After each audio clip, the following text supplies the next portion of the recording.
黄蜂主场128-125击败森林狼。唐斯开场命中3分，突破上篮。对面布里奇斯爆发拿下8分，黄蜂反超比分。唐斯突破上篮，再进2记3分，短短4分钟得到13分。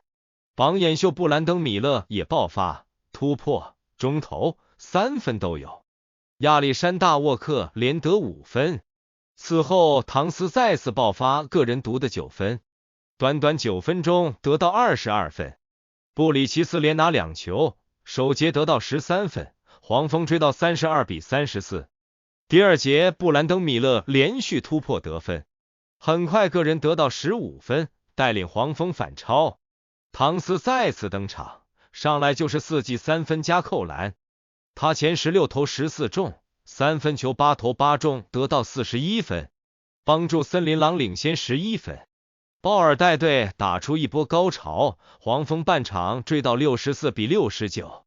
唐斯上半场17投14中，3分球9投8中，得到44分。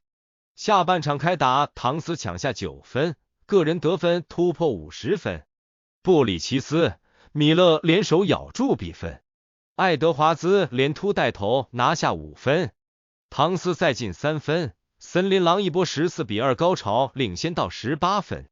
索尔最后时刻命中3分，黄蜂3节战罢92-107。唐斯3节得到58分。第4节唐斯勾手拿到个人第60分，追平生涯纪录。索尔、华盛顿、米勒、尼克史密斯命中5记3分。最后7分钟罗齐尔中投得手，黄蜂追到113-114。唐斯突破上篮，刷新个人新高，但布里奇斯、罗齐尔连续突破得手，尼克史密斯命中3分。黄蜂最后4分钟120-119反超。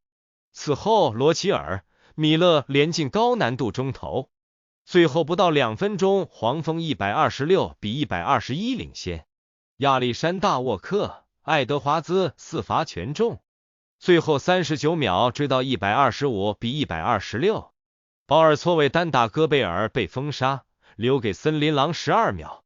唐斯突破遭到4人围堵失手，布莱克2罚全中，唐斯超远3分不中，森林狼惜败。唐斯35投21中，3分14投10中，14罚10中，得到62分，8个篮板，7次失误。戈贝尔13分11篮板，爱德华兹7分11次助攻，利凯尔5分8次助攻，亚历山大沃克16分，罗齐尔11分4次助攻，米勒13投11中，得到27分0失误，布里奇斯28分，保尔18分13次助攻，华盛顿12分。